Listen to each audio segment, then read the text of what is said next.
segunda parte de la descendencia de Abraham. Así que vamos al Nuevo Testamento para poder interpretar en Gálatas capítulo 3, verso 8. Ahora bien, la Escritura, previendo que Dios había de justificar por la fe a los gentiles, anunció de antemano la buena nueva a Abraham, diciendo: en ti serán benditas todas las naciones. Algo digno de destacar es la Escritura previó, es decir, ya sabía de antemano que los gentiles iban a ser justificados por la fe. Es por eso, dice Abraham, las bendiciones serán benditas en ti. Note claramente que es por fe y que las buenas nuevas no comienzan en el Mateo. De modo que los de fe son bendecidos con el creyente Abraham. Era el propósito eterno de Dios. Entonces vemos que es una segunda opción.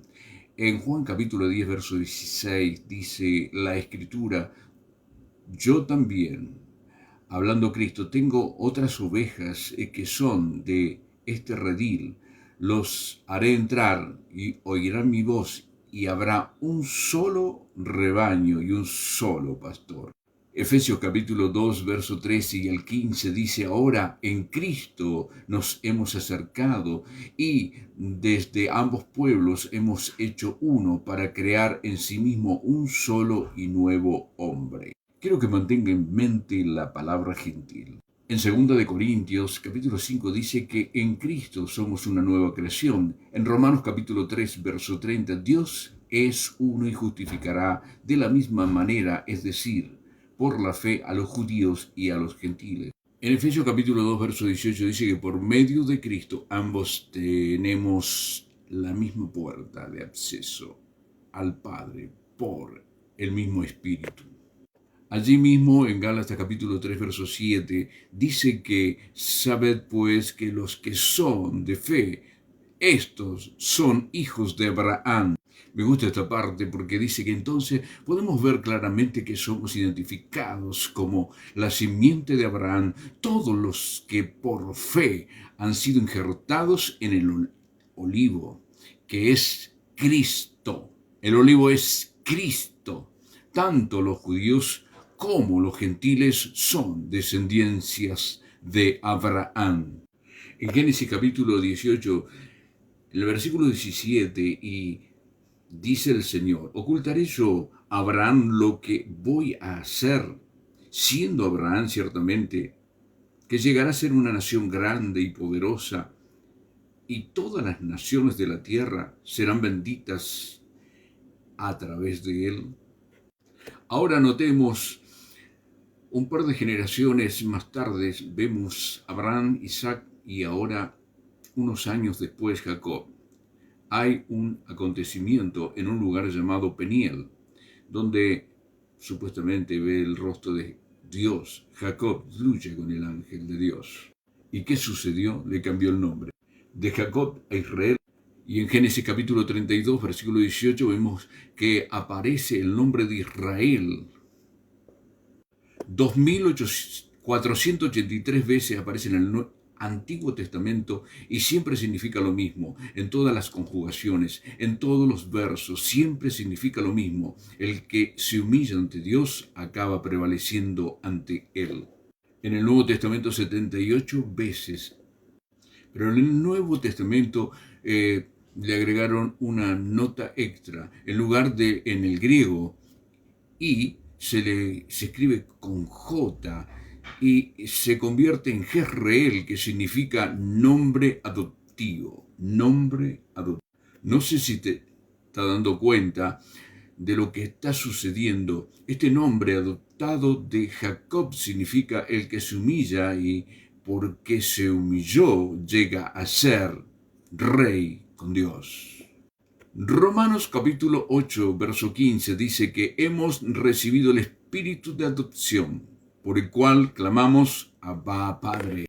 En Gálatas capítulo 4 dice que cuando éramos niños e ignorantes éramos esclavos de los rudimentos de este sistema. Sin embargo, cuando llegó el cumplimiento de los tiempos, envió a su Hijo para adoptar hijos, para que seamos hijos. En Efesios capítulo 1, verso 5 dice que fuimos predestinados para ser adoptados como sus hijos.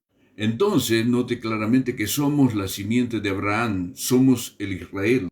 Vale la pena mencionar que Abraham es gentil, Isaac es gentil, Jacob es gentil, y cuando cambió su nombre todavía era gentil. Él no era judío, es muy importante en la Biblia. Las 12 tribus, pues, se levantan con el nombre de Israel porque son los frutos de Jacob, que es un solo Israel con Dios. Toda su descendencia lleva su nombre.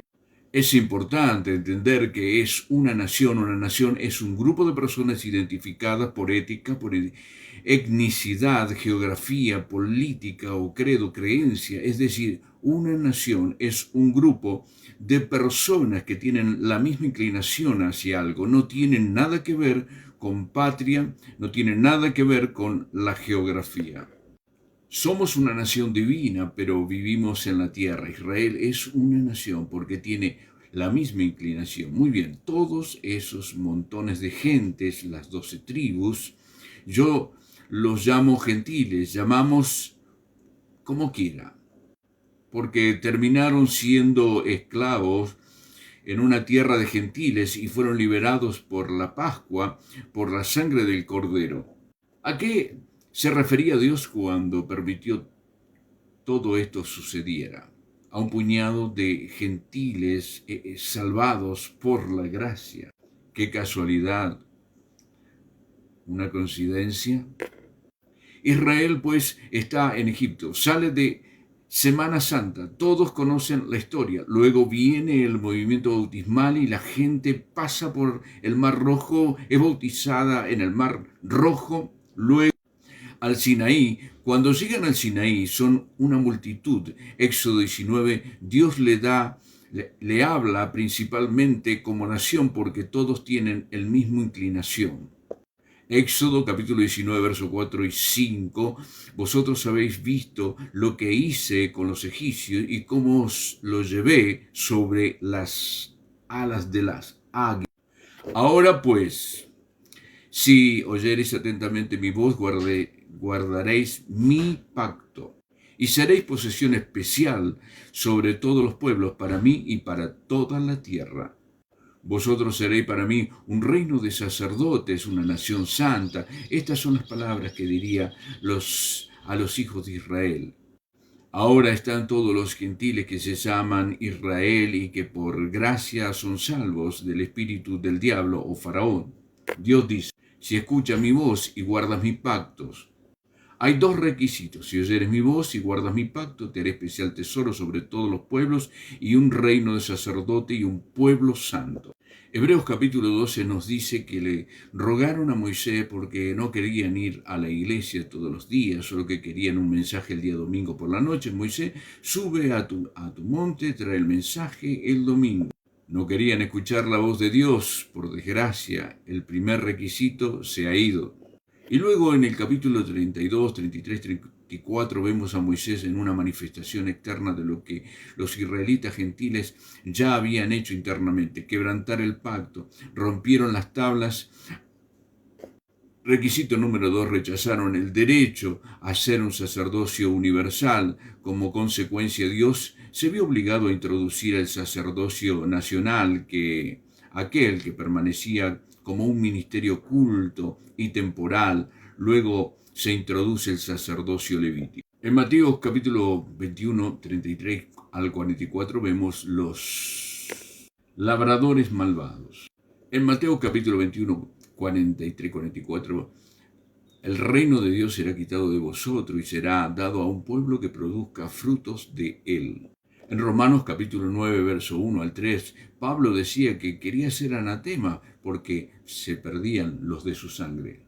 Entonces la generación que entiende cuál es su propósito y lo cumple es el árbol de vida. El árbol de vida da 12 frutos y las hojas son para la salud de las naciones desde el principio hasta el fin del año. Dios lo que quiere es que ministremos las naciones. No hace falta ser doctores de la palabra para ser herencia de Abraham y bendecir a las naciones. Cristo dijo, yo soy el arquitecto, estoy fundando la ciudad.